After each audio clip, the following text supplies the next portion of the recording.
All right. What was it like to do this? We were just talking about like the fact that she forgot to add her snakes onto the pet list. Oh, well, there you go. Because I think when you're asking people a question and you have so many other people coming to answer their questions, sometimes you're kind of Right. But it also brings up the whole point, which we revisited on almost all of these, is the nature of the question itself. You as a team were asked to decide the criteria for that question. And you had to make a decision. Every one of you had to make some kind of a decision in a group. Well, what are we going to ask them? What kind of data are we going to collect? How are we going to collect it? That was all group decisions. And as Peggy mentioned, these questions are intentionally ambiguous, so that you have to make those decisions of exactly what it is you want to make, and the data that you're going to collect, and that's what you wind up doing. That's part of the process. It's a very important part of the process, is that you have to decide the question. The questions in research need to be much more specific than the ones we gave you.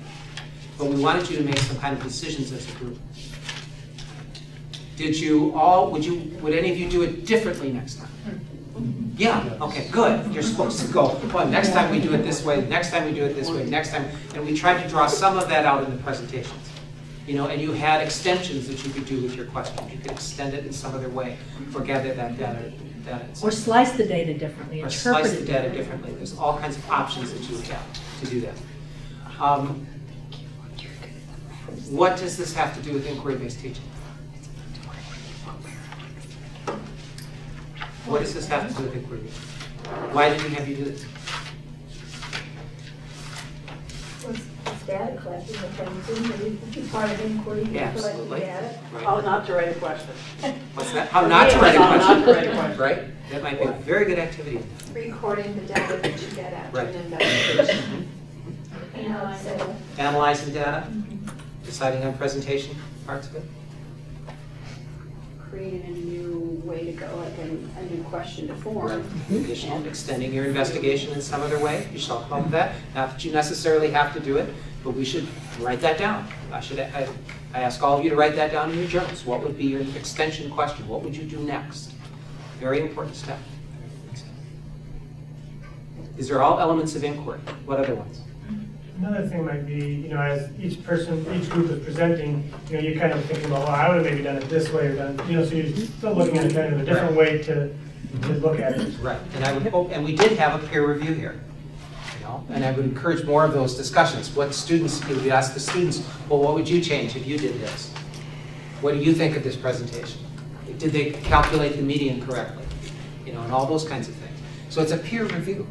It's a peer review inquiry, where other students are doing. In this particular case, notice we had every group doing all kinds of different things. In this particular activity, it's very important to do that everyone is doing something different. You don't want the entire class counting shoes. In this particular case, you want to have that diversity as part of the discussion. However, we had a series of 3 questions about siblings or family size. Right. And what did Lee do during that discussion? First thing he said after this was, Compare the national. what's the national What's the average? national average? Connected. And then somebody said, well, we had a question too. Hang on. Okay, so we deal with this, connect it to that one, connect it to this one. If you can create questions that the data supports or complements, that discussion gets even richer. And students make more sense of data. Students have a hard time making sense of data. So if you start to make those connections, what's the national average? What's the age of people at different families? Girls or boys? Children or grandchildren? Start to make connections between data sets. Is this a structured, guided, or open? What terms on it? Technically, it's a guided. Technically, it's guided. Where you are providing the question, the student is given the question, that's it. They're on their own. They're on their own. Student comes up with You a support protocol. them, you help them, you guide them, but you're not giving them any procedures, you're not giving them any materials, they have to figure out what it is. This object can be used to determine the time of day. Oh. That's all you do. You walk away. Kid goes, what? Amy just went, what? That's guided. Technically guided. What? Yes, exactly. But you started thinking right away, didn't you? Oh, no, it's a test. Yeah. How much water would come out of all the water fountains if we left them on for now? So if you give the question, it's It's guided. technically guided. Right? It's technically guided. Structures are providing everything. The question, the procedure, the protocol. So structured inquiry would be, this can be used to determine the time of day. I want you to put it in the ground, mark the shadow, 20 minutes later come back. So you give the whole layout. You give the question and the protocol, but the student is responsible for the correctness of the answer. Now, what's that called? Structure. That's structure. That's right. So FOSS are structured. Okay, yeah, that's what I'm thinking. Right. Yep. That's pretty- Yeah, they're good. They're good. They're very good. But they can be changed to guided, or they can be changed to open.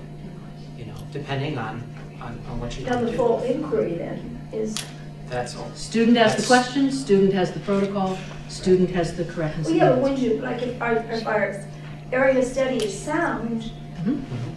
that's not considered guided. You're just giving them the topic and then they go from there to make the inquiry. Oh, yes. In Yes. full open inquiry, you control the domain, the location, the materials, the time they have. You control so much of it. But the student gets to determine the question, the protocol, and the correctness of the answer. Oh, good. That's a lot better. 'Cause I was thinking guided is if you give them. Okay.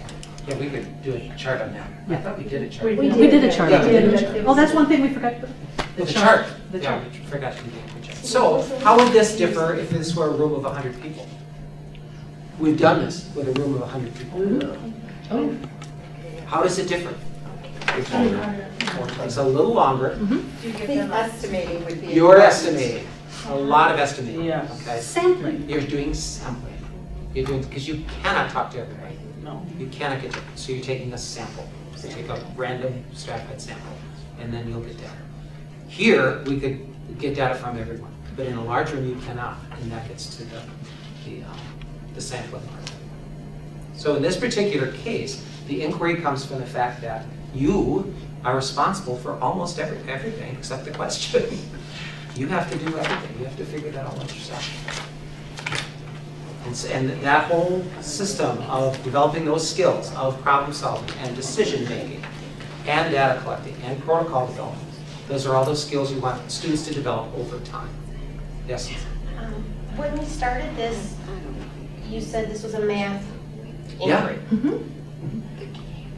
I do science all day long, and I'm thinking, oh, this is perfect. And we're working on Right. this right now. Collecting Absolutely. data, making graphs, making charts. I do have a section of math. Science, math. Yeah, and then they do, they get very, I thought we just came from math. But you're No. lying, we're doing science and math Right. together, but it. So if you worked it in the math piece, would it be like during a graphing unit, or are you bringing in the math with like the mean, the median, and the mode that some people had to calculate, and the average and things like that, or what? This is a strategy that is really flexible. This is, you could do this in social studies. Right. Yeah. You could do this in reading. You could make observations of a text. You could think of questions for any content areas. But this is a really good one to integrate science and math. How many kinds of pollution intolerant macro invertebrates were in each sample? You know, how many tolerant, intolerant, or slight or extremely tolerant were in each sample of water? You could do all kinds of questions that would integrate your science and your math using this strategy. And it just depends on the questions that you give students to investigate. And since you're controlling the question, it focuses them on either a scientific phenomenon or something that, like shoes.